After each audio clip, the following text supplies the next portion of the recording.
जय जय जय जय शाश्वतम् आदिनाद ब्रह्म ओंकार शाश्वतम्।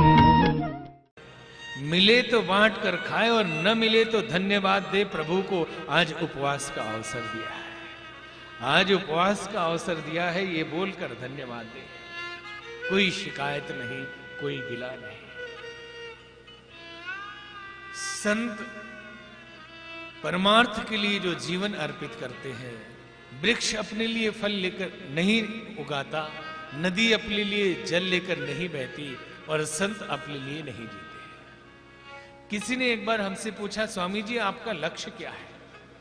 हमने पूछा कि कुछ संतों को जानते हो? बोले बहुत ऋषि मुनि, वाल्मीकि, वशिष्ठ, विश्वामित्र, सब ऋषियों को सुना है, पढ़ा है। तो फिर हमने कहा फिर पूछने की जरूरत क्या है? हर संत का लक्ष्य एक ही होता है। बाहरी क्रियाकलाप अलग अलग भले ही दिखाई दे, यदि वो संत है तो लक्ष्य बदल नहीं सकता। सबका लक्ष्य एक ही होगा। लोग भ्रम में पड़ जाते हैं, बहुत पूछने आते हैं, आप करना क्या चाहते हैं? कथा किस निमित्त? अरे कथा कथा के निमित्त। कथा की अपनी मर्यादा है, कथा की अपनी गरिमा है, कथा का अपना प्रभाव है। नहीं गौशाला के लिए फंडिंग के लिए करना है कथा, या कथा हॉस्पिटल की फंडिंग के लिए। कथा किसके निमित्त? अरे कथा कथा के निमित्त। इतने लोग पूछते हैं कि कथा किसके निमित्त? भक्तों के कल्याण के लिए कथा अपने आप में पर्याप्त है। निमित्त जोड़ दे साथ में तो चलता है, लेकिन कथा के लिए निमित्त की जरूरत नहीं। तो बोले कि आप संत बने किस लिए, करते क्या है आप समाज के लिए,